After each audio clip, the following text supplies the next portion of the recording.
Alright, omulungi atugoberera ku mukutu gwa Credible Media. Assalamu alaikum wa rahmatullahi wa barakatuh. Ganja Fad gemanya tuwebaza okulika nti mutambula naffe nabwe kito tubasaba okusubscribinga, okulikinga wamu n'okusharinga content waffe. Twongera ate okulika tutambula ffena wakati mu kuba torch n'okumulungula amawulire nga bwe gatambudde wano mu nyaffe Uganda. Musawe kyabya bukulembeze, kisaawe kyabya bufuzi gwanga Uganda ne mu aspects zonna tujja ne tumulungula wamu n'okuba torch mawulire nga bwe gatambudde. So nakolwa lero tugenda kutunula ku mbeera ya Ssaabasajja Kabaka oluvannyuma lw'eggwanga erya Namibia gy'abadde ng'afuna obujjanjabi ebbanga lya myezi 3 bweddu oba ennaku 9 ng'ali eyo oluvannyuma lwa minisita w'eggwanga lino wa Foreign Affairs okuvaayo n'ekiwandiiko ng'oba oli awo kiragira Ssaabasajja Kabaka addizibwe muno oluvannyuma lw'embeera oba oli awo n'akazito ke baatadde ku ggwanga erya Namibia. Bo kye bagamba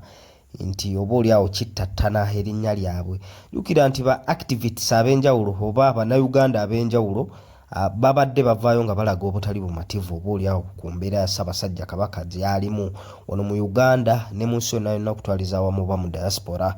Babadde bavaayo nga bagenda ku bitebe ebya Namibia eby'enjawulo oba ku embasi za Namibia ez'enjawulo mwezi ensi ez'enjawulo nga bagezaako okulaga obutali bumativu ng'era bo kye basimbako essira era ndowooza nga kye kyaleetedde oba oli awo gavumenti y'e Namibia okusalawo decision eno gye yakoze kwe kulabika nti bo babadde bagamba nti kabaka waabwe yawambibwa ate mu kuwambibwa n'atwalibwa mu ggwanga lya Namibia. So bavuddeyo ne bagamba nti kino oba oli awo bino ebibadde byogerwa bibadde bittattana erinnya lyabwe mawanga ag'enjawulo. So Ssaabasajja Kabaka wakati mu kumunnyonnyola baagaye nti muntu wa kitiibwa nnyo, muntu wa nkizo nnyo. Bw'ogenda mu East Africa Kingdom ya Buganda oba obwakabaka bwa Buganda bwe bukyasingidde ddala okuba n'ebyafaayo, bwe bukyasingidde ddala okuba obunene, bwe bukyasingidde ddala okuba obugundiivu.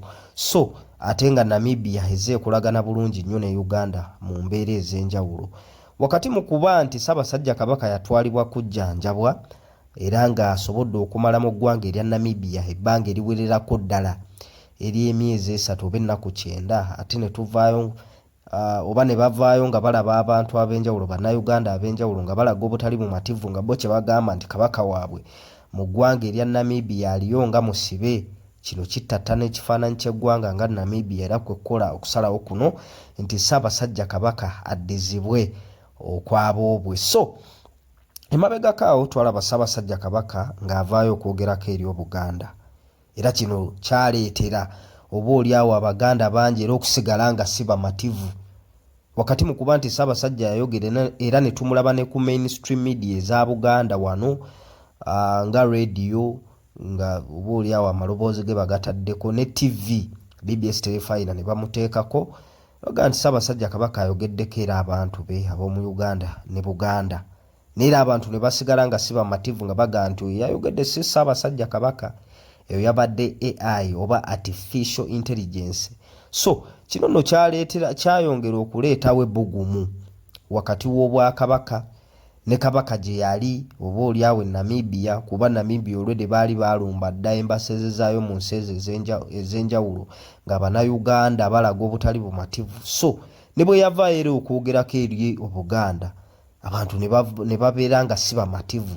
Kati juli abalamu awo abataka bagenda oba oli awo okulaba ku Ssaabasajja Kabaka mu ggwanga erya Namibia amawulire agaafuluma nti ate bano baakwatibwa ng'oba oli awo tebannaba na kutuuka ku Ssaabasajja Kabaka.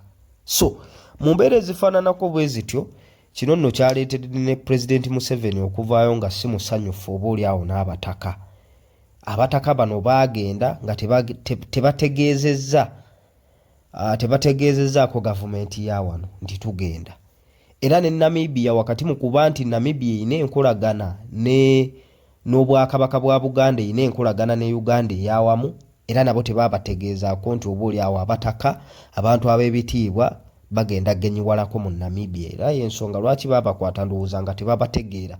Pulezidenti Museveni ye yavuddeyo n'agamba ekikolwa ekyakolebwa abataka kyabadde kyatuswazizza nnyo eggwanga nga Uganda. So naye tekyamusanyusizza okusinziira mu bigambo bye. So mu mbeera ezifaananako bwe zityo nga kabaka ali mu mbeera gy'alimu, kuba kabaka bamututteko mu nsi ez'enjawulo okufuna obujjanjabi.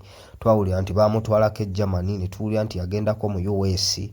Kakati amawulire ge tusembye okuwulira nti ali Namibia, yagenda kufuna bujjanjabi na kuwummulako.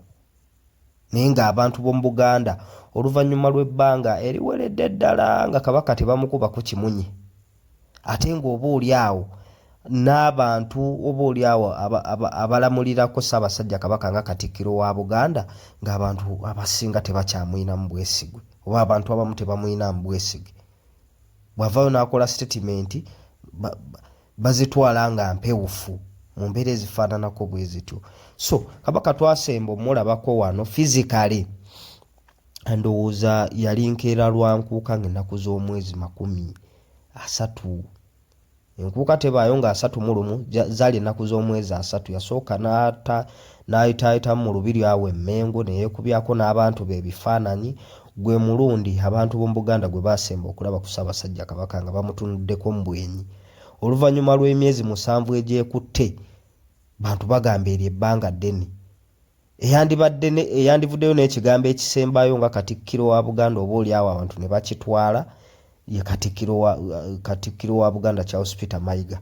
Naye kiraga nti abantu bangi tebakyamuyinamu bwesige, era statement ezimuvaamu waliwo ettundutundu ly'abantu oba oli awo erivaayo ne lizikubamu ebituli.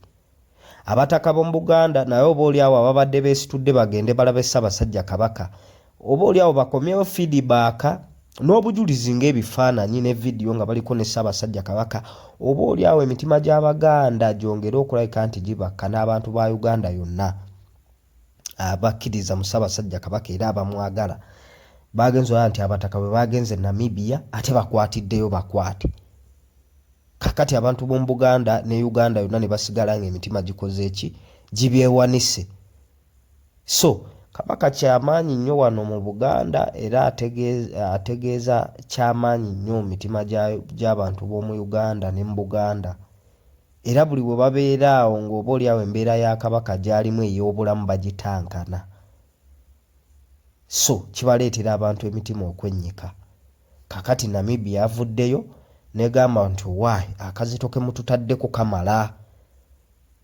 Babadde basobola okukola extension n'asigala eyo oba oli awo ng'awummuddeko nga babaga nti yagenda kuwummulako na kufuna bujjanjabi. Naye olw'akazito kano kireetedde gavumenti y'e Namibia ogamba nti awanyibwe waawo omukulu bamuzeeyo, abantu be oba oli awo bamulabeko emitima gibakke. Kakati ffenna tulindiridde kulaba Ssaabasajja Kabaka ddi lwanaakomezebwawo. Bw'abanga embeera ye ey'obulamu tennatereera oba banaamwongerayo mu ggwanga ddala ne batamukomyawo, kinaasinziira ffe tugenda kubeerawo bubeezi tulabe kyekiddirira. Naye nga ddyo eggwanga erya Namibia lyagambye nti waayi temugenda kunzitattanyiza kifaananyi mu nsi ndala, omuntu bagamba yawambibwa. Wakati mu kugamba nti omuntu yawambibwa ate ali eno wange, mbanga eyeekoowaana n'abo be bagamba nti baamuwamba. So eggwanga lya Namibia lyo livuddeyo oba oli awo ne ligamba nti bamuzzi okwaboobwe oba bamunoonyezeeko ewala gye bamutwala. So mu mbeera ezifaananako bwe zityo Abaganda ab'enjawulo realistically si bamativu n'embeera ya Ssaabasajja Kabaka, n'era ng'ekisinga ndowooza okubeewanisa emitima baagala kulaba Kabaka ali mu mbeera ki ey'obulamu n'okuddamu okumulabako obulabi, bategeerere ddala nti Kabaka waffe gy'ali assa.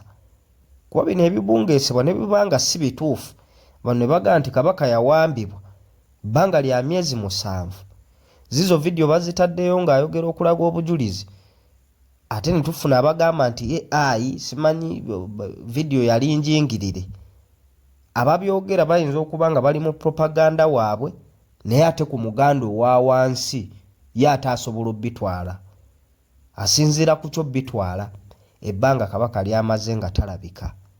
Asinziira ku kyo bitwala abataka be babadde bagenza okulabika nti bamulaba gundi Namibia ne batafuna mukisa gumutuukako. So omutima gw'oyo omuganda n'omuntu yenna oba munnayuganda ayagala kabaka gusigala gwewanise.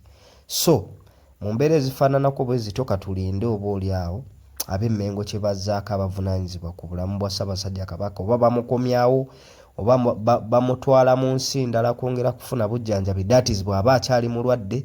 Ffe tugenda bbaawo okulabika nti twetegereza ebintu byonna n'okujja wano okubawa amawulire mu mbeera n'obulamu bwa Ssaabasajja Kabaka nga we buli. So tubeebaza okulabika nti mutambula naffe ku mukutu gwa Credible Media UG. Tubasaba okusubscribinga, okulikinga wamu n'okusharinga content waffe, kituwa amaanyi n'embavu okwongera okubaweereza. Ganja Fad ge mannya, Credible Media UG gwe mukutu. Salaamu alaikum wa rahmatullahi wa barakatuh.